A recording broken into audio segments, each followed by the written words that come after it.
السلام علیکم ورحمۃ اللہ وبرکاتہ۔ اعوذ باللہ من الشیطان الرجیم، بسم اللہ الرحمن الرحیم، الحمد للہ رب العالمین، الرحمن الرحیم، مالک یوم الدین، ایاک نعبد و ایاک نستعین، اہدنا الصراط المستقیم، صراط الذین انعمت علیہم غیر المغضوب علیہم ولا الضالین۔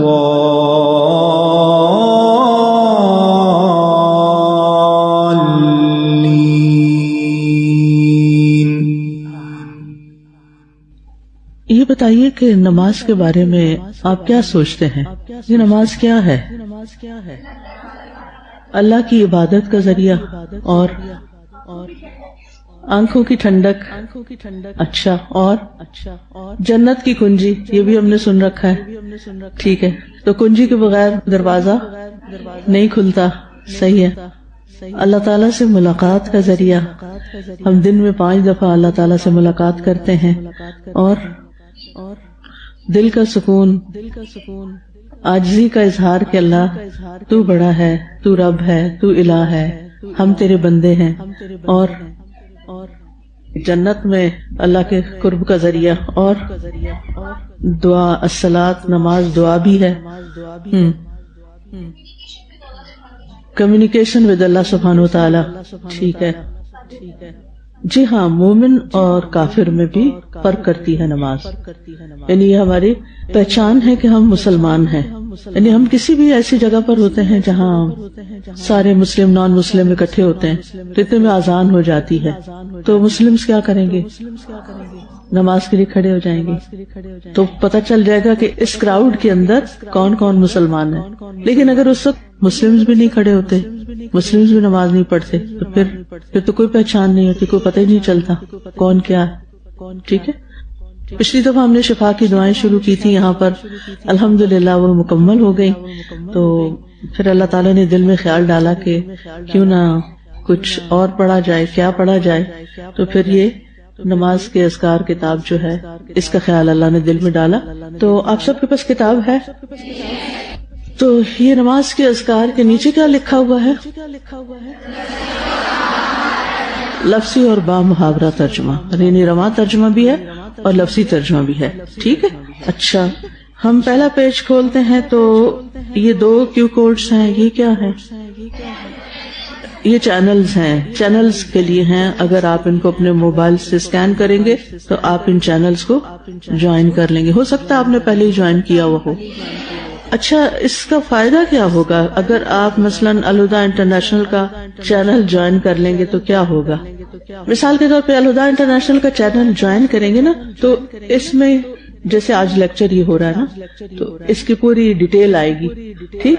اب آپ گھر جائیں گے اور آپ کے پاس اس لیکچر کی پوری انفارمیشن ہوگی، آپ وہاں سے کیا کریں گے؟ اس کو شیئر کریں گے، فارورڈ کریں گے، کس کس کو؟ اپنے پیاروں کو۔ کیوں کریں گے؟ تاکہ وہ بھی اس علم سے فائدہ اٹھا لیں۔ میں کل ریاض میں تھی، اور جب میں ریاض میں لینڈ کر رہی تھی تو میں اللہ تعالیٰ سے دعا کر رہی تھی، میں کہہ رہی تھی اللہ تعالیٰ میرے لیے اس شہر میں علم کے خزانوں تک رسائی کر دے، میرے لیے علم کے خزانے کھول دے یہاں پر۔ مجھے نہیں پتا تھا کیا ہوگا، میں تو لیکچر دینے کے لیے گئی تھی اور اپنے اسٹوڈنٹس اور اسٹاف سے ملاقات کے لیے، لیکن اللہ تعالیٰ نے ایسے دعا سنی۔ کل میری ایک بہت زبردست قرآن مجید کی تفسیر کروانے والے ایک شیخ سے ملاقات ہوئی، ان کا نام ہے عبد الرحمن بن معوضہ الشہری، عرب ہیں وہ، اور ان کے میں یوٹیوب پر لیکچر سنتی تھی.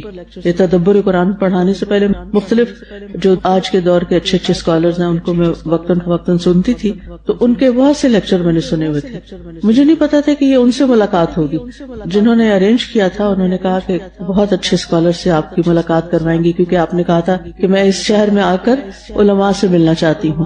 تو آپ کا چونکہ فیلڈ اور دلچسپی قرآن مجید کی تفسیر ہے تو اسی سے ریلیٹڈ ہم نے ارینج کیا ہے. تو میں نے کہا ٹھیک ہے. تو خیر میں جب ان سے ملی تو میں نے ان کو کہا کہ میں آپ کی یوٹیوب کی شاگردہ ہوں. تو اب یقین کرے کہ 2-2.5 گھنٹے کی وہ ملاقات اتنی زبردست تھی، اتنا فائدہ ہوا.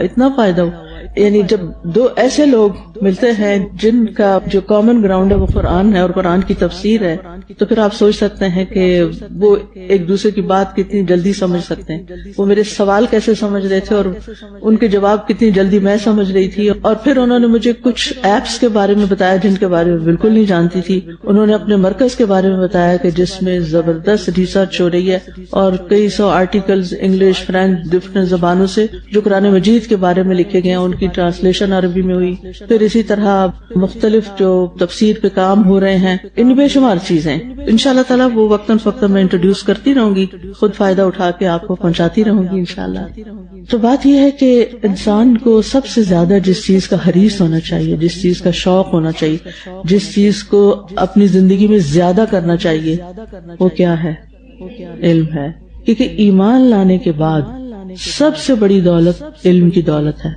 کیونکہ یرفع اللہ الذین آمنوا منکم والذین اوتوا العلم درجات. جو لوگ علم دیے گئے ہیں ان کے درجات ہیں. اور کس کا درجہ کہاں ہے؟ جتنا اس کے پاس علم زیادہ ہے. یعنی آپ علم زیادہ کرتے جاؤ اور آپ کے درجے زیادہ ہوتے جائیں گے. کیونکہ انسان کا عمل اور اس کا نتیجہ لازم و ملزوم ہوتا ہے. جو آپ کرتے ہیں نا وہی آپ کو ملتا ہے. لیس للانسان الا ما سعى وان سعيكم سوف يرى. تمہاری کوشش ضرور دیکھی جائیں گی کہ تم نے کتنا اسٹرگل کیا، کتنی محنت کی. سعی کس کو کہتے ہیں؟ ایک تو عمرے کی سعی ہوتی ہے نا، سعی کہتے ہیں تیز دوڑنے کو. بیسیکلی سعی کوشش کرنے کے لیے بھی آتا ہے لیکن تیز دوڑنا. تو ہر انسان دوڑ رہا ہے اور آج کے دور میں تو ایک دوڑ لگی ہوئی ہے. لیکن ہماری دوڑ کس چیز کے لیے ہے، کس کی طرف ہے؟ ایک ہوتا ہے فزیکل دوڑ اور ایک ہوتا ہے ذہنی دوڑ، دل کی دوڑ، کہ ہمارا دل کس طرف دوڑ رہا ہے اور کیا چاہتا ہے اور کس چیز کی طلب ہے اور کس چیز کی خواہش ہے اور کس چیز کے پیچھے ہم بھاگ رہے ہیں. تو یہ ہم میں سے ہر ایک کو ضرور دیکھنا چاہیے کہ ہم کس چیز کے لیے کوشش کر رہے ہیں. آپ خوش قسمت ہیں کہ آپ سب کس کے لیے کوشش کر رہے ہیں آج کل. زندگی کے باقی پچھلے اور اگلے کا تو مجھے نہیں پتا، لیکن اس سال بہرحال آپ کیا کر رہے ہیں؟ علم کے لیے دوڑ رہے ہیں، علم کے لیے کوشش کر رہے ہیں. تو اللہ تعالیٰ آپ کی کوششوں کو مبارک کرے اور یہ دوڑ لگی رہے اور ہم سیکھتے رہیں. لیکن جب ہم خود دوڑ رہے ہوں تو پھر اپنے ساتھ اپنے پیاروں کو بھی شریک کرنا چاہیے. اور آپ کے ذریعے اگر ایک شخص کو بھی ہدایت مل جائے تو کیا ہوگا؟ ماشاءاللہ اتنے علم والے ہیں آپ. تو اب یہ چینل تو آپ نے جوائن کر لیا اور اس میں آپ نے آج جا کے لنک دیکھنا ہے اور وہ لنک آپ نے کیا کرنا ہے، بس اپنے پیاروں کو بھیجتے چلے جانا ہے تاکہ کل وہ بھی ہمارے ساتھ آن لائن شریک ہو جائیں. اچھا، ایک اور چینل بھی ہے یہاں پر جو میرے نام سے بنا ہوا ہے. اب ہوتا یہ ہے کہ جب لوگ اس چینل سے کچھ سن لیتے ہیں پھر وہ اپنے ریفلیکشن دیتے ہیں. جو لوگ تو آن سائٹ حاضر ہوتے ہیں وہ کیا کرتے ہیں، ہاتھ کھڑا کر کے جو دل میں باتیں ہوتی ہیں کر لیتے ہیں. کچھ یہاں والے بھی ماشاءاللہ وہ ان مین پوائنٹس کو لکھ لیتے ہیں ریمائنڈر کے طور پر، پھر اس کو اس چینل پہ شیئر کر دیتے ہیں. پچھلی دفعہ سے لے کر اب تک کچھ لوگ ماشاءاللہ مسلسل تقریباً سارے لیکچرز کے اوپر ریفلیکشنز لکھ کر ساتھ شیئر کرتے رہے. تو آپ میں سے بہت سے لکھنے والے بھی ہوں گے، آپ لکھ بھی سکتے ہیں، آپ لکھ کر اپنے ٹیچر کو بھیج سکتے ہیں، وہ پہ چینل پہ شیئر کروا دیں گے. تو اس سے کیا ہوتا ہے کہ آپ کا وہ ایک لکھا ہوا صدقہ جاریہ بن جاتا ہے. تو اس چینل پہ تقریباً 66,000 لوگ ہیں. وہ پھر کیا کرتے ہیں، وہ ان میں سے چلو اگر 1,000 نے بھی پڑھ لیا، باقی سب سوئے ہوئے بھی ہیں تو خیر ہے. اگر انہوں نے بھی پڑھ لیا اور انہوں نے پڑھ کے کسی اور کے ساتھ شیئر کر لیا تو پھر کیا ہوگا؟ آپ کا لکھا ہوا آپ کے لیے صدقہ جاریہ بن جائے گا. ٹھیک ہے انشاءاللہ آپ کی کوششوں کو وہاں سراہا جائے گا. تو یہ 2 چینل اس کام کے لیے اس لیے اس کتاب کے شروع میں لگا دیے گئے ہیں کہ اس سے پہلے کہ آپ آگے بڑھیں ذرا آپ رک جائیں اور اس علم کو مزید شیئر کرنے کی نیت بھی کر لیں. ٹھیک ہے. یہ کتاب 2024 میں 2024 میں شائع ہوئی تھی اور اس وقت 10,000 کی تعداد میں, اور میرا خیال ہے کہ اس سال پھر 10,000 کی تعداد میں انشاءاللہ تعالی آگے پرنٹ ہوگی. یہ فہرست آپ نے دیکھی ہے ساری.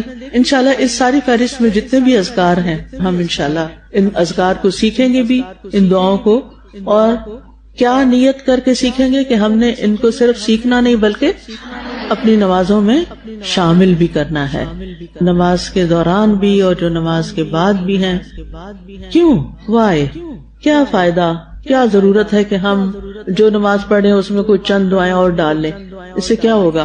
کیونکہ جب تک ہمیں یہ نہیں پتا چلتا نا کہ ہم یہ کام کیوں کر رہے ہیں تو وہ کام پھر دل سے نہیں ہوتا, وہ ایک زوری زبردستی کا ایک جبر ہوتا ہے, تو اس کا فائدہ نہیں. میں نہیں چاہتی کہ آپ میں سے کوئی ایک شخص بھی اس حال میں بس مجبوراً بیٹھا ہوا ہو اور اس کو علم ٹھوسا جا رہا ہو اور وہ یہاں سے نکلے تو سب پیچھے پھینک کے چلا جائے. یہ نہیں ہونا چاہیے. ٹھیک ہے. تو مجھے کوئی ایک بندہ یہ فائدہ بتائے کہ اگر یہ اذکار ہم یاد کر لیتے ہیں یا یاد ہیں بھی اور ابھی تک ہم نے پڑھنے ہی نہیں شروع کیے تو پھر اس سے کیا ہوگا؟ شاباش, نماز کا خشوع بڑھ جائے گا. نماز میں زیادہ ہمارا دھیان ہوگا اور خشوع کے ساتھ ساتھ ہم اپنی نمازوں کو جو بہتر کرتے جائیں گے. جیسے سورۃ المومنون کی پہلی آیات ہے نا کہ کامیابی ہے ان لوگوں کے لیے کہ جو اپنی نماز میں خشوع اختیار کرتے ہیں, تو وہ پھر اس کی طرف ہم بڑھیں گے انشاءاللہ. سبحان اللہ. اللہ نے آپ دونوں کے منہ سے بات نکلوا دی کیونکہ میں نے آج کے لیے آیت بھی یہی سلیکٹ کی ہوئی ہے اپنے اوپننگ کے طور پر. ساسا جی ایک نماز کی ایک لذت بھی ہوتی ہے نا, تو ہر دفعہ مختلف اذکار پڑھنے سے یو فیل دیٹ لذت اور وہ مزہ آتا ہے. پھر نماز میں آپ سجدے آپ کے لمبے ہو جاتے ہیں, آٹومیٹکلی لمبے ہو جائیں گے جب ہم اس میں تسبیح کریں گے. رکوع میں بھی جب ہم تسبیح ایڈ کریں گے تو ہمارا رکوع بھی لمبا ہو جائے گا. اسی طرح جی ہاں, لمبی نمازیں پڑھنے کا موقع ملے گا. ٹھیک ہے. استاذہ کوئی بھی چیز ایک ہی روٹین میں کی جائے نا تو وہ بوریت کاز کر سکتی ہے اور انسان پھر وہ عادتاً پڑھتا ہے, شوق سے نہیں پڑھتا. بالکل. تو چیزیں جب ڈفرینٹ ایڈ کریں تو اس کا تنوع اور ویرائٹی کے ذریعے انسان کی نماز جیتی جاگتی نماز بن جاتی ہے. سزا جی نماز چونکہ ذکر ہے اللہ تعالیٰ کا, اور نماز میں ہم جو بھی پڑھتے ہیں وہ دراصل ہم اللہ کا ذکر کرتے ہیں, اور جتنا ہم ذکر زیادہ کریں گے اتنا ہمارا نماز کا اجر بھی زیادہ ہوگا. بالکل. قرآن مجید میں آتا نا اقم الصلاۃ لذکری, نماز قائم کرو کس کے لیے؟ سول پرپز کیا ہے؟ اللہ کی یاد کے لیے, ذکر کے لیے. تو جس نماز میں جتنے زیادہ اذکار ہوں گے وہ اتنا زیادہ اپنا مقصد فلفل کر رہی ہوگی اور اس سے اجر بھی بڑھے گا انشاءاللہ. استاد جی جو صحابہ کرام تھے نا وہ بھی نماز کے بارے میں بہت ایک دوسرے سے انسپائرڈ ہوتے تھے. آج ہی ہم نے حدیث پڑھی ہے بخاری میں کہ عمران بن حسین ان کے ساتھ ایک اور صحابی تھے اور انہوں نے حضرت علی رضی اللہ تعالیٰ عنہ کے پیچھے نماز پڑھی, اور جب نماز ختم ہوئی تو ایک سرور کی کیفیت میں عمران بن حسین کہنے لگے دوسرے صحابی کا ہاتھ پکڑ کے کہ اس شخص نے آج ہمیں رسول اللہ کی نماز یاد کرا. تو یہ اذکار جو سنت سے ثابت ہیں جب ہم پڑھیں گے انشاءاللہ تو رسول اللہ صلی اللہ علیہ وسلم کی نماز کی یاد آ جائے گی. کہ آپ کے ساتھ جو نماز پڑھ رہا ہے اگر اس کی نماز میں بہت خشوع ہے تو سم ہاؤ اس کی جو ریز ہے وہ ٹرانسفر ہوتی ہے. بالکل یو ایسے ہی ریئلی ہوتا فیل اٹ کہ وہ ایمان اپنے دل میں بھی زیادہ ہو جاتا ہے. بالکل. تو انشاءاللہ ہم شروع کرتے ہیں کتاب کو. نحمدہ ونصلی علی رسولہ الکریم, اما بعد فاعوذ باللہ من الشیطان الرجیم, بسم اللہ الرحمن الرحیم, رب اشرح لی صدری ویسر لی امری واحلل عقدۃ من لسانی یفقہوا قولی. بسم اللہ الرحمن الرحیم, قد افلح المؤمنون الذين هم في صلاتهم خاشعون والذين هم عن اللغو معرضون. سب سے پہلے مقدمہ. نماز اسلام کی بنیاد اور ایک فرض عبادت ہے جو دن میں 5 مرتبہ ادا کی جاتی ہے. قیامت کے دن سب سے پہلا سوال نماز کے بارے میں ہوگا۔ نماز کی درست ادائیگی پر انسان کی کامیابی کا انحصار ہے، یعنی ہم اسی وقت کامیاب ہو سکتے ہیں آخرت میں خاص طور پر، اور نہ صرف یہ کہ آخرت میں بلکہ دنیا میں بھی، جب ہماری نمازیں درست ہوں۔ نماز درست ہوگی تو ساری چیزیں درست ہو جائیں گی، اور اگر نماز درست نہ ہوئی تو دائمی یعنی ہمیشہ کا خسارہ مقدر ہوگا۔ نماز جیسی اہم عبادت کا حق ادا کرنے کے لیے ضروری ہے کہ نماز کو شعوری طور پر ادا کیا جائے، یعنی سمجھ کے۔ اس کتابچہ میں نماز کی دعائیں اور اذکار کا لفظی اور رواں ترجمہ جمع کر دیا گیا ہے تاکہ انہیں یاد کر کے نماز کے خشوع و خضوع میں اضافہ کیا جا سکے۔ نماز کے اذکار، دعائیں اور ان کے معنی خود یاد کرنے کے ساتھ ساتھ دوسروں کو بھی اس کی ترغیب دیں۔ اللہ تعالیٰ سے دعا ہے کہ وہ ہماری نمازوں کو ہمارے ایمان میں اضافے اور اپنے قرب کا ذریعہ بنا دے، آمین۔ قرآن مجید میں آتا ہے، دعا ہے، رب اجعلنی مقیم الصلاة ومن ذریتی ربنا وتقبل دعاء۔ اے میرے رب، مجھے اور میری اولاد کو نماز قائم کرنے والا بنا دے۔ صرف اپنے لیے نہیں مانگی بلکہ اپنی اولاد کے لیے بھی۔ اور آپ کو پتا ہے کہ ذریت کون سی اولاد ہوتی؟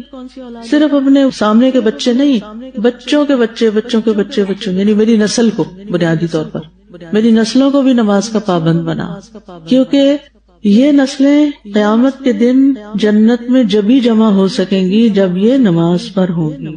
اگر یہ نماز نہیں پڑھیں گے تو کیا ہوگا؟ جدائی ہو جائے گی، الگ الگ ہو جائیں گی، کیونکہ نماز فرق کرتی ہے نا۔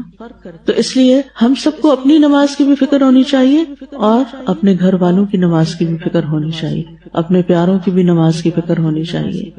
ربنا وتقبل دعا، اے ہمارے رب تو میری دعا قبول فرما، آمین۔ نماز ایک ایسی عبادت ہے جو ہر کسی پر ہر حال میں فرض ہے، ہر مسلمان پر ہر حال میں فرض ہے۔ مسافر پر بھی فرض ہے، مقیم پر بھی فرض ہے، تندرست پر بھی فرض ہے اور بیمار پر بھی فرض ہے، امیر پر بھی فرض ہے اور غریب پر بھی فرض ہے۔ غریب یہ نہیں کہہ سکتا میں تو غریب ہوں، میرے پاس تو ٹائم ہی نہیں ہے کہ میں نماز پڑھوں۔ مردوں پر بھی فرض ہے اور عورتوں پر بھی فرض ہے، امن کی حالت میں بھی فرض ہے اور خوف کی حالت میں بھی فرض ہے، جنگ کے وقت بھی۔ یہ ایسا فریضہ ہے جو ہر حال میں ادا کرنا ہوگا۔ تو جب بھی کوئی شخص مسلمان ہو تو سب سے پہلے اس کو کیا سکھانی چاہیے؟ نماز۔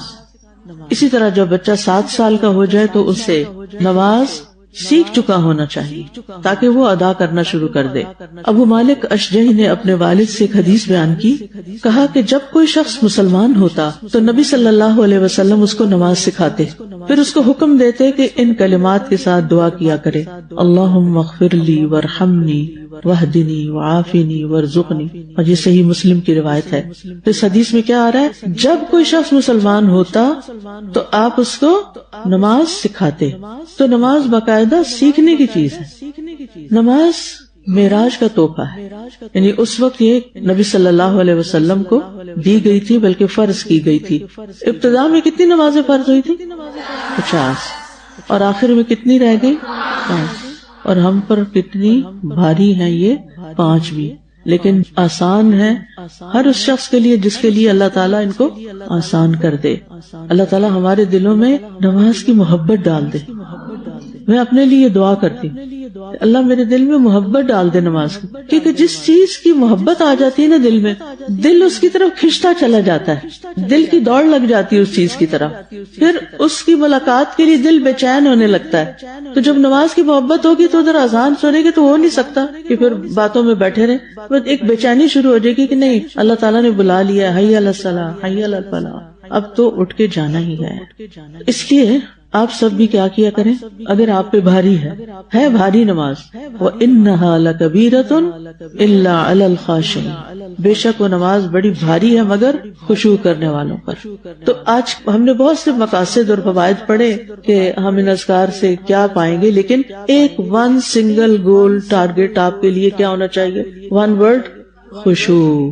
کہ اللہ تعالیٰ اس کتاب کو پڑھنے کے بعد، ان اذکار کو سیکھنے کے بعد ہمیں نہ صرف یہ کہ نماز کی محبت دے بلکہ نماز کے اندر خشوع بھی عطا کرے، کیونکہ وہ مومن کامیاب ہوں گے جو خشوع اختیار کریں گے۔ خشوع کیا ہے وہ آگے انشاءاللہ مزید بات ہوگی۔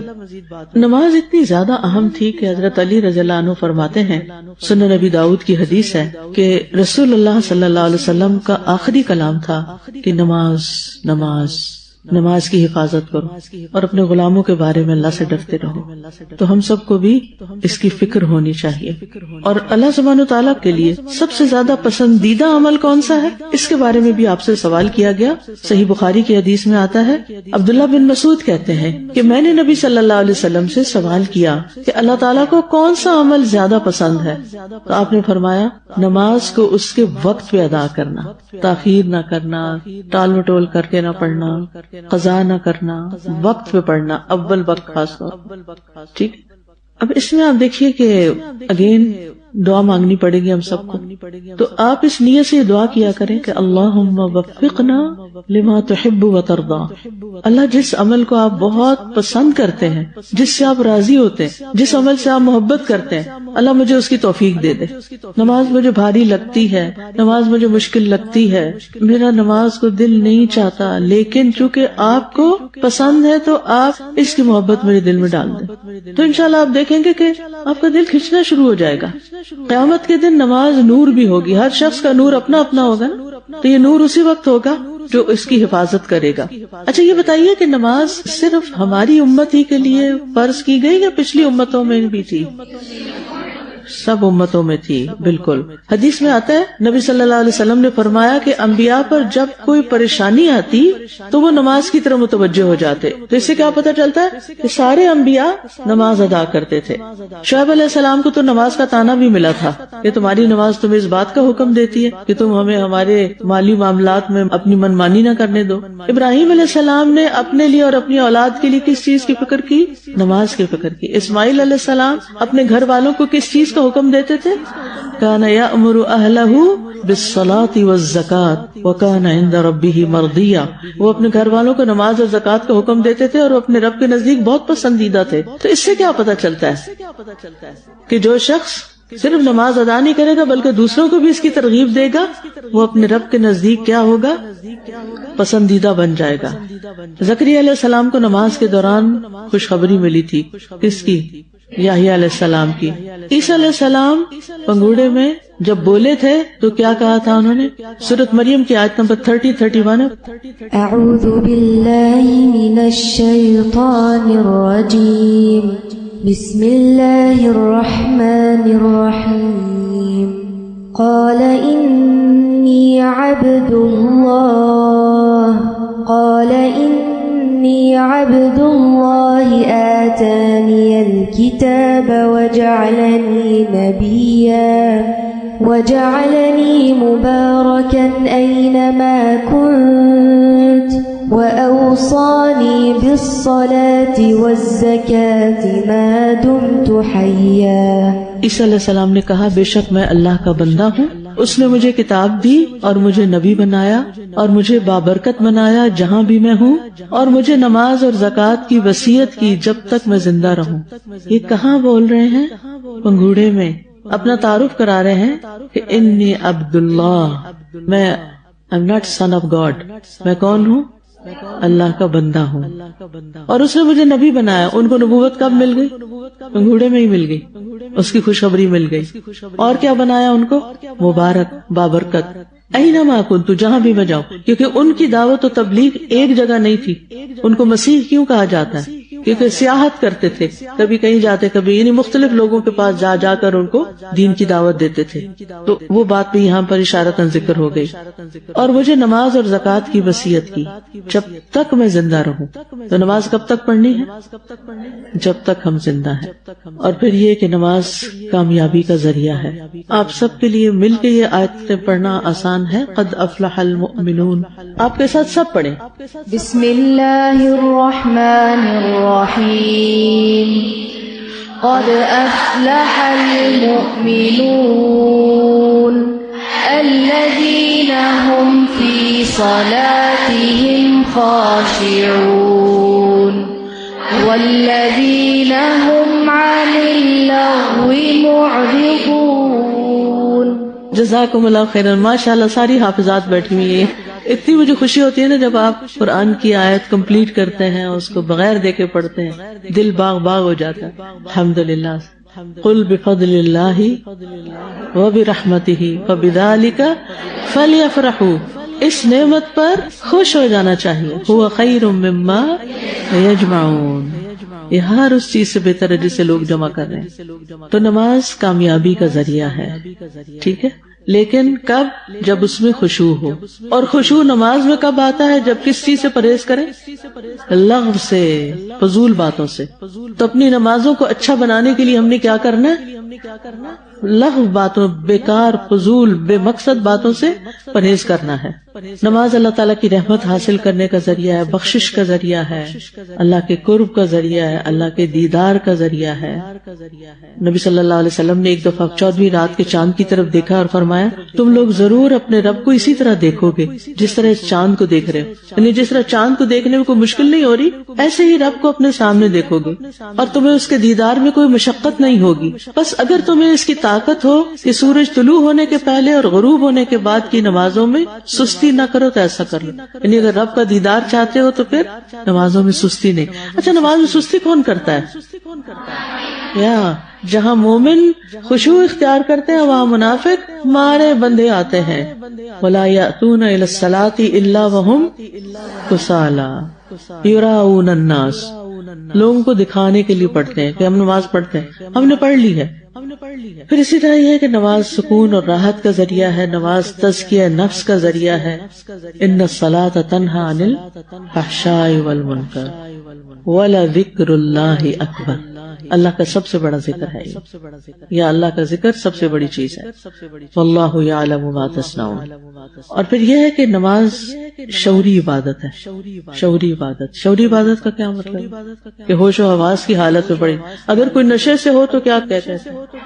لا تقربوا الصلاۃ وانتم سکارا. یس. اسی طرح سخت نیند آئی ہوئی ہو، پتہ ہی نہ چلے کیا پڑھ رہے ہیں، اور بھی کچھ حالتیں ایسی ہیں.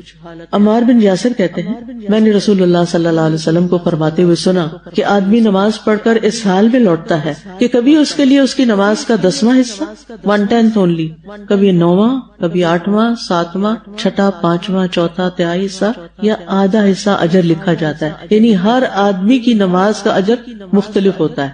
تو جس کی نماز جتنی اچھی ہوگی اس کا اجر اتنا ہی زیادہ ہوگا. تو اس لیے ہمیں ایبسنٹ مائنڈیڈنیس کے ساتھ نماز نہیں پڑھنی بلکہ ہوش و حواس کے ساتھ نماز پڑھنی. اچھا، اب نماز سے پہلے کیا ہوتا ہے؟ آذان. اذان ہوتا ہے یا آذان ہوتا ہے؟ آذان ہوتا ہے. اذان ہوتا ہے. آذان کیا ہوتا ہے؟ کان. ٹھیک ہے. اذن کی جمع آذان ہے. ٹھیک ہے. وَلَهُمْ آذان لا يسمعون بها.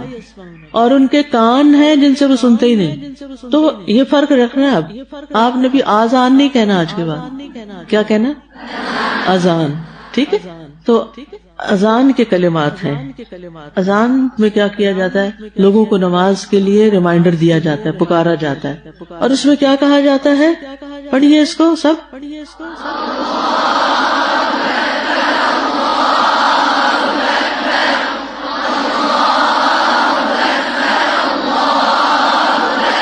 جزاک اللہ خیر.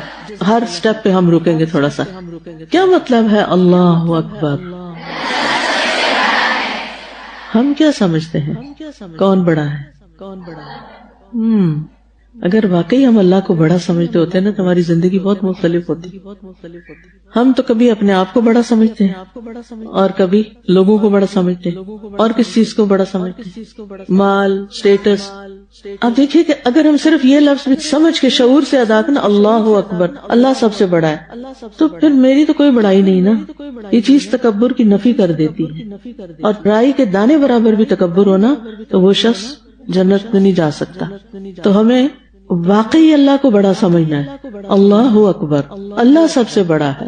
اچھا، جب کوئی آپ کی بے عزتی کر دے، بے عزتی تو نہیں کہہ سکتی، ہم عام طور پر اس کو مختصر الفاظ میں بولتے بیزتی.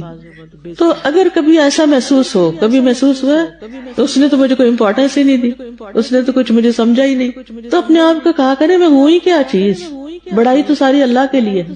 الکبریاء للہ, اللہ سب سے بڑا ہے, میں سب سے بڑی نہیں. اچھا جب ہم کہتے ہیں نا اللہ سب سے بڑا ہے, تو پھر اللہ کی بات بھی سب سے بڑی ہے, وہ ہماری زندگی میں واقعی بڑا ہونا چاہیے. کبھی کبھی میں سوچتی ہوں کہ ہم پتہ نہیں کیسی حیوانوں والی زندگی بسر کر رہے ہیں, دن میں اتنی دفعہ سنتے بھی ہیں اور کہتے بھی ہیں اللہ اکبر, لیکن ایک دفعہ بھی دن میں یہ شعور یا احساس نہیں جاگتا کہ میری زندگی میں سب سے بڑا اللہ ہے, اس کا حکم سب سے آگے ہے. کیونکہ ہم یہ کہتے ہیں فلاں کیا کہے گا, وہ کیا سوچے گا, اس کا کیا ہوگا, اس کا مطلب ہم ان سب کو بڑا سمجھتے ہیں, اور جو اللہ سبحانہ تعالیٰ کی ہستی ہے اس کو پیچھے کر دیتے ہیں. یہ ناانصافی نہیں ہونی چاہیے. تب نیکسٹ ٹائم جب آپ اذان سنیں گے نا, اور دو اذانوں کے بیچ میں اگر کوئی ایسا مس ہیپ ہو چکا ہے کہ جس میں آپ کو کوئی امپورٹنس نہیں دی گئی یا آپ کو بڑا نہیں مانا گیا, کہ بڑائی تو ساری اللہ کے لیے, اللہ ہی سب سے بڑا ہے اور اللہ کی بات ہی سب سے بڑی, وَكَلِمَةُ اللَّهِ هِيَ الْعُلْيَا. اب یہ جو نا لفظی ترجمہ, تو یہ اگر میں نام بھی بولوں نا, کیونکہ یہ کافی انڈرسٹوڈ بھی ہے اور آپ کے پاس لکھا ہوا بھی ہے, آپ اس کو خود پڑھ کے اس کو یاد کر سکتے ہیں. اور میں دیکھتی ہوں ایک ایک لفظ کا کروا بھی دیتی ہوں کسی طرح. جی اب شہادت, پہلی شہادت 2 جملے بس پڑھیے, اس طرح ہر سیٹ آپ پڑھیں گے, ٹھیک ہے.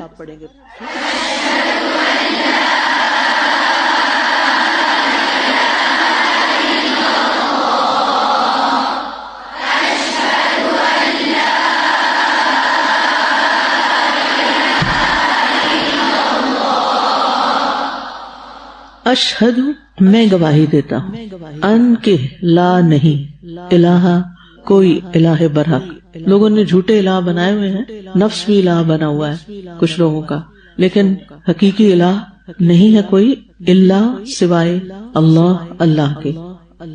اچھا گواہی کیوں دی جاتی ہے؟ میں گواہی دیتی. آپ نے زندگی میں کبھی کہا میں اس بات کی گواہی دیتی ہوں؟ آپ کس کی گواہی دیتے ہیں؟ جس کے بارے میں آپ کو یقین ہوتا ہے کہ یہ میری آنکھوں دیکھی چیز ہے.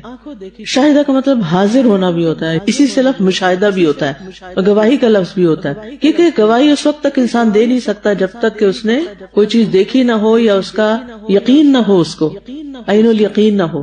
تو میں اس بات کی گواہی دیتا ہوں. واقعی ہم گواہی دیتے ہیں کہ اللہ ہی الہ ہے, اللہ ہی معبود ہے, اللہ ہی عبادت کے لائق ہے, کوئی اور نہیں. عبادت اسی کی ہونی چاہیے اور اس کی عبادت واقعی ہونی چاہیے. ہم نا لفظ بولتے رہتے ہیں مگر ہم سوچتے نہیں کہ ہم کیا بول رہے ہیں یا کیا سن رہے ہیں. تو یہ گواہی جو ہے اس پر بنیاد ہے ہمارے اسلام لانے کی. جب کوئی مسلمان ہوتا ہے تو اس کو کیا پڑھواتے ہیں؟ یہی شہادت, شہادتین پڑھواتے ہیں. کبھی آپ نے دیکھا کسی کو مسلمان ہوتے ہوئے؟ یوٹیوب پہ دیکھا ہوا ہے, ٹھیک ہے, شکر ہے وہ بھی بن گئی ہے کہ ہم نے زندگی میں جو نہیں دیکھا وہ وہاں جا کے دیکھ لیں, ٹھیک ہے. تو کیا پڑھواتے ہیں اس وقت؟ ہاں, اس کو اپنے پیچھے کہلواتے ہیں اشہد, وہ کہتے ہیں اشہد اللہ الہ الا اللہ, ٹھیک ہے. تو اللہ کرے کہ آپ کے ہاتھوں بھی کوئی مسلمان ہو جائے. اصل میں نا ہمیں پورا یقین نہیں کہ جس دین پر ہم ہیں یہ بالکل سچا ہے, اور جو ہم پڑھ رہے ہیں, سن رہے ہیں, یہ سب کچھ بالکل حقیقت ہے, اور اسی پر ہمارے اعمال کا انحصار ہے اور انجام کا بھی اس پر انحصار ہے. جب آپ کو کسی سچائی پر پورا یقین ہوتا ہے نا تو آپ اس کو برملا کہہ بھی سکتے ہیں, آپ کو کہتے ہوئے بھی ڈر نہیں لگتا, آپ کو کوئی جھجک نہیں آتی. میں پچھلے 2 دن ریاض میں تھی, تو جس دن میرا پہلا دن تھا تو اس دن رات کو ایک خاتون سے ملاقات ہوئی. وہ کسی کام سے آئی تھی, تو جب انہوں نے کام کر لیا تو میں نے ان سے پوچھا, مجھے اندازہ ہوا کہ شاید یہ کرسچن ہے نا, تو میں نے کہا کہ آج یو کرسچن؟ تو کہتی ہاں. میں نے کہا ویئر آر یو فرام؟ کہتی فلپائن. میں نے پوچھا, پہلے تھوڑی سی باتیں کی کہ اچھا کب سے یہاں ہو, چند مہینے بتائے اس نے. تو میں نے کہا کہ what do you believe, is Jesus son of God? کہتی yes yes son of God. میں نے کہا but he was a human wasn't he? کہتی yes he was a human. میں نے کہا از گاڈ اے ہیومن؟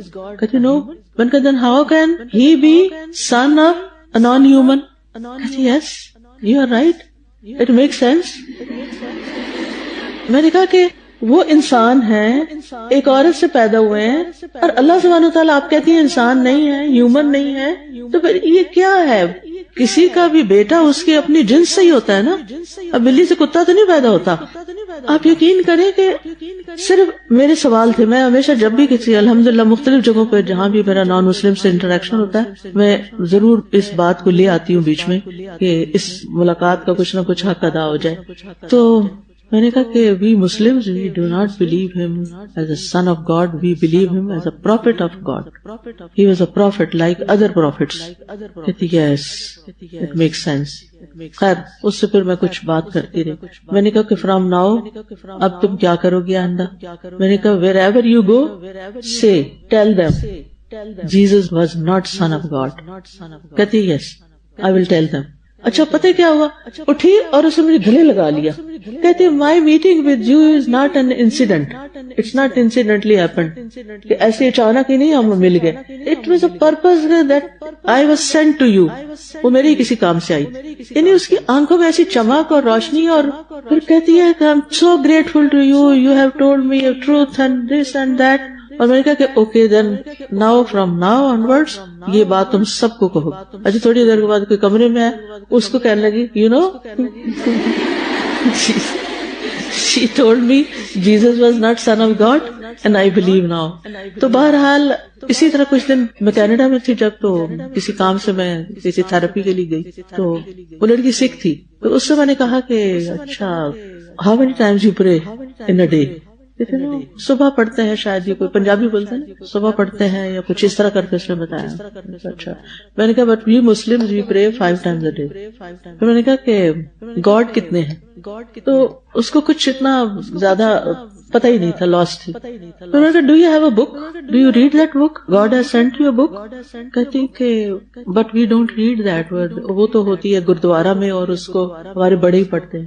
اب یقین کریں مجھے اتنا اللہ کا شکر ادا ہوا, اللہ آپ نے ہمیں ایسی کتاب دی ہے جو بالکل سچی کتاب ہے اور ہمیں اس کو پڑھنے اور پڑھانے کی توفیق دی. تو نے ہمارے لیے وہ کتاب کھل گئی, ہمیں پتا ہے ہمیں کیا کرنا ہے. اللہ نے ہمیں ایک ایک بات بتا دی. ان لوگوں کے پاس کتاب ہی کوئی نہیں, ان کے پاس کتاب ہی نہیں ہے, ان کو پتا ہی نہیں ہے کہ اللہ نے ہمیں کیوں بھیجا دنیا میں, ان کو پتا ہی نہیں ہے کہ انہوں نے کیا کرنا ہے, یہ کس طرح زندہ ہے اللہ کے ذکر کے بغیر. خیر کچھ اور چیزیں باتیں میں اس کے ساتھ کرتی رہی. اسی طرح ایک اور جگہ پر میں گئی تو وہاں پر وہ بدھسٹ تھی. تو میں نے اسے پوچھا کہ do you believe in God? کہ واٹ گاڈ؟ اس کو لفظ گاڈ ہی نہیں پتا. میں نے اس کو بینیفٹ آف ڈاؤٹ دیا, میں نے کہا شاید یہ انگلش اتنی نہیں جانتی تو اس لیے اس کو گاڈ کا نہیں پتا. لیکن اس کا یہ حیرت کا اظہار کہ گاڈ کیا ہوتا ہے, یہ ورڈ ہی کیا ہے گاڈ. یہ آپ یقین مجھے ایسا لگا کسی چوٹ ماری ہے کہ ایسے بھی لوگ دنیا میں رہتے ہیں جن کو پتہ ہی نہیں کہ ان کو پیدا کس نے کیا, اور ایسے لوگوں سے دنیا بھری پڑی جو سوچتے بھی نہیں. آپ خوش قسمت ترین لوگوں میں سے جنہیں اللہ نے اپنے دین کی سمجھ کے لیے چنا, اور اللہ تعالیٰ اس پر آپ کو یقین عطا کرے. یقین بہت بڑی دولت, اور پھر اس پر گواہی دینے والا بھی بنایا. اور اللہ آپ کو توفیق دے کہ جہاں کہیں کسی ایسے شخص کو ملے آپ اس سے صرف سوال کریں.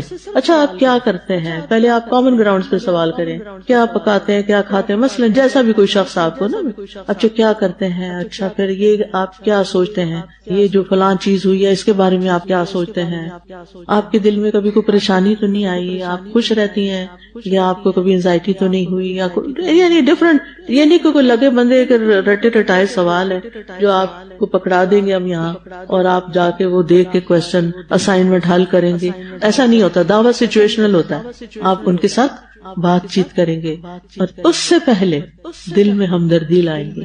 اللہ یہ بھی تیرا بندہ ہے, اللہ تو نے مجھے دیا نا پہچان, تو میں اس کے شکر کے طور پر چاہتی ہوں کہ اس کو بھی تیری پہچان ہو جائے. اور یہ ہماری خیرخواہی ہر ایک کے لیے ہونی چاہیے, مسلم نان مسلم سب کے لیے, کیونکہ کسی کی بھی اصلاح شروع ہوتی ہے اخلاص سے, خیرخواہی سے. جب تک آپ کے دل میں خیرخواہی نہیں نا, اور جب تک آپ کے دل میں وہ خیرخواہی کرنے کا مقصد اللہ کو راضی کرنا نہیں نا, کوئی اصلاح وغیرہ نہیں ہوتی. پھر یہ کوئی پروفیشن نہیں ہے کہ آپ اٹھتے ہیں اور آپ اپنا آفس کھول لیتے ہیں اور پھر لگے بندے کام شروع کر دیتے. نہیں, سب سے پہلی چیز انسانوں کا دکھ درد محسوس کریں, چاہے اپنے ہوں چاہے پرائے ہوں, چاہے کوئی بھی ہو, اس کا دکھ محسوس کیا کریں اور پھر اس کی عاقبت کو سامنے رکھ کے کہ یا اللہ اگر یہ مسلمان نہیں تو پھر انجام کیا ہوگا، مجھے اس کے لیے کچھ کرنا ہے، اللہ مجھے دوسروں کے فائدے کا بنا دے.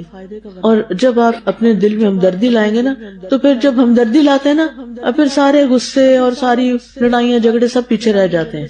پھر آپ وہ کرتے ہیں جس سے وہ کام ہو جائے، وہ مقصد پورا ہو جائے، وہ خیر خواہی ہو جائے، اپنے انجام کو پہنچے. ٹھیک ہے.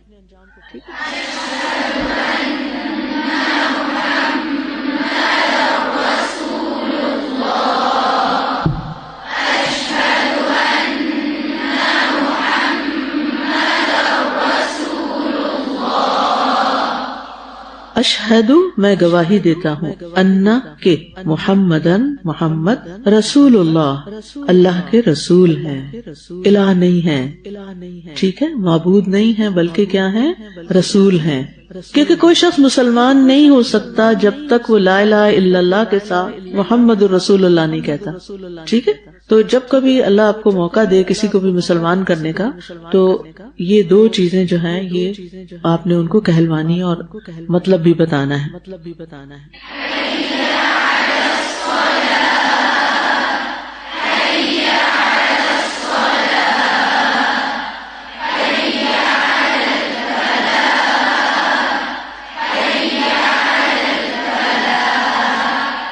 حیّ کا مطلب ہے آؤ، علی الصلاۃ نماز کی طرف، حیّ علی الصلاۃ آؤ نماز کی طرف، حیّ علی الفلاح آؤ کامیابی کی طرف. سبحان اللہ. حیّ علی الفلاح آؤ کامیابی کی طرف. گویا مؤذن ہمیں نماز کے لیے بلا کر کس چیز کی طرف بلاتا ہے؟ کامیابی کی طرف. آپ میں سے کون کون کامیابی چاہتا ہے زندگی میں؟ سبھی چاہتے ہیں، الحمدللہ میں بھی چاہتا ہوں. تو اس کے بغیر کامیابی ممکن نہیں، نماز کے بغیر کامیاب نہیں ہو سکتے. نماز آپ کو ڈسپلن کرتی ہے. کامیاب ہونے کے لیے بہت اہم کوالٹی ہے لائف میں ڈسپلن ہونا. نماز آپ کے سونے جاگنے کی روٹین کو درست کرتی ہے. نماز آپ کے کھانے پینے کے طریقوں کو درست کرتی ہے. کیونکہ جس کو نماز کی فکر ہوتی ہے تو پھر وہ سوچ سمجھ کے کھانا کھاتا ہے کہ مجھے ایسی چیزیں نہیں کھانی کہ جس کی وجہ سے میرا وضو نہ رہے اور میری نماز خراب ہو اور میں نماز میں لیٹ ہو جاؤں یا نماز میں سستی ہو. وہ اتنا نہیں کھائے گا شیطان کی طرح کہ جس کے بعد وہ پڑھ جائے اور نماز ہی نہ پڑھے. تو یہ جو لفظ ہے نا الفلاح، خشوع کے بعد ایک اور کی ورڈ دیکھ لیں کہ نماز کیا ہے؟ الفلاح کا ذریعہ ہے، کامیابی کا ذریعہ ہے. میں زندگی میں سکسیس چاہتی ہوں، اس لیے مجھے کیا کرنا ہے؟ نماز کی پابندی کرنی ہے، نماز پڑھنی، وقت پہ پڑھنی اور اس کے اذکار یاد کرنے.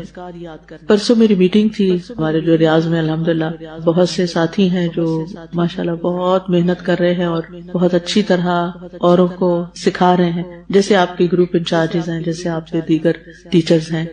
تو ان کو مل کے بہت ہی خوشی ہوئی.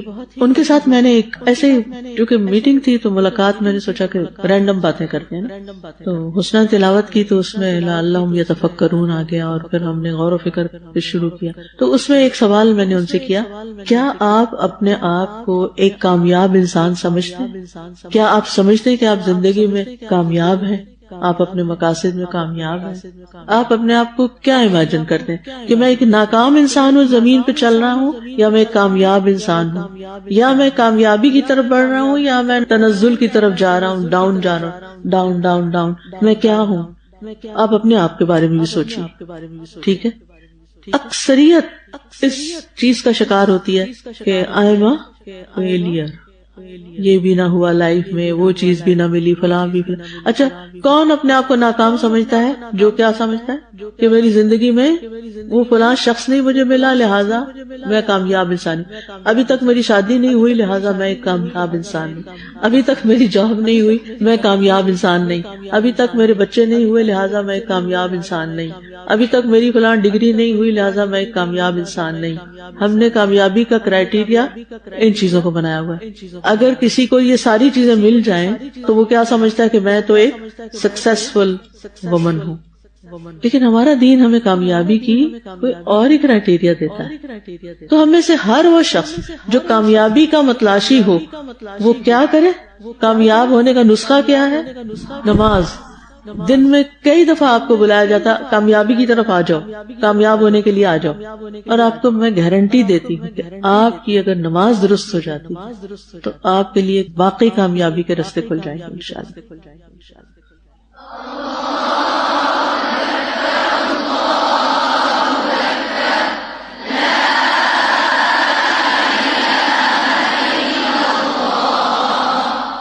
اللہ سب سے بڑا ہے، اللہ سب سے بڑا ہے، لا الہ الا اللہ، نہیں کوئی الہ سوائے اللہ کے یا مگر اللہ، اللہ ہی اصل معبود ہے۔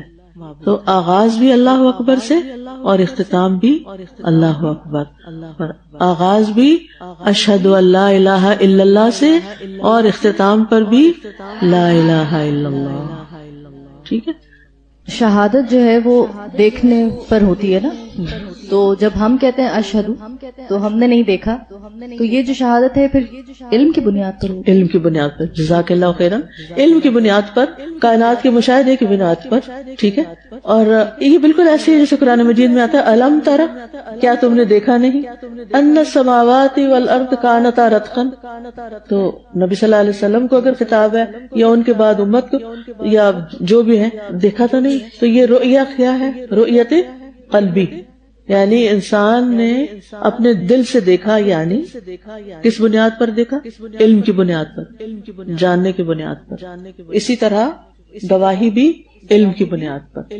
استاذہ جی آج دیکھیے آج کل جتنے سنڈرومز ہیں، جتنے ڈس آرڈرز ہیں، اور لوگ ان کو ٹھیک کروانے کے لیے کتنے ڈاکٹرز کے پاس جاتے ہیں، کتنا مال خرچ کرتے ہیں، اپنا مائنڈ سیٹ اس کو چینج کرنے کی کوشش کرتے ہیں، پیس آف مائنڈ کے لیے کتنی بھاگ دوڑ کرتے ہیں، جبکہ آپ دیکھیں رسول اللہ صلی اللہ علیہ وسلم نے حضرت بلال سے کیا کہا تھا، ارحنا بہا یا بلال، اس نماز اور اذان کے ذریعے سے ہمیں راحت پہنچاؤ۔ تو اتنی لذت ہے اس نماز کے اندر اگر ہم سمجھیں، کیونکہ 5 دفعہ دن میں اللہ سے ملاقات کر رہے ہوتے ہیں۔ ہم دیکھیں ہماری ملاقات ہوتی کیسے ہے، کس طرح کی ملاقات کرتے ہیں۔ ریسنٹلی مجھے کسی نے ایک واقعہ بتایا، اٹ واز امیزنگ۔ وہ کہتے ہیں کہ میرے والد کو کوئی انزائٹی سی ہو گئی، وہ گھر میں نہیں بیٹھ پاتے تھے، گاڑی میں زیادہ تر جا کے بیٹھ جاتے تھے، اور پھر یعنی کہ گاڑی کو لے جاتے۔ تو کہتے ہیں انہوں نے اتنے تھراپسٹ دیکھے، سائیکیٹرسٹ دیکھے، سب کام کر لیے، لیکن ایک دن وہ امام مسجد کے پاس چلے گئے اور انہیں کہنے لگے کہ مجھے اس طرح گھبراہٹ ہوتی ہے اور پریشانی ہوتی ہے، اور جو بھی ان کی کیفیت تھی نا بہت بے چینی والی، تو میں کیا کروں، مجھے کوئی علاج بتائیں۔ انہوں نے کہا یہ دعا پڑھا کریں، اللہم انی اعوذ بک من الہم والحزن والعجز والکسل والجبن والبخل۔ کہتے صرف ایک دن پڑھنے کی دیر تھی، وہ ساری کیفیت دور ہو گئی۔ یعنی یہ فرسٹ ہینڈ جن کے والد تھے انہوں نے یہ قصہ مجھے سنایا۔ میں نے کہا ہیں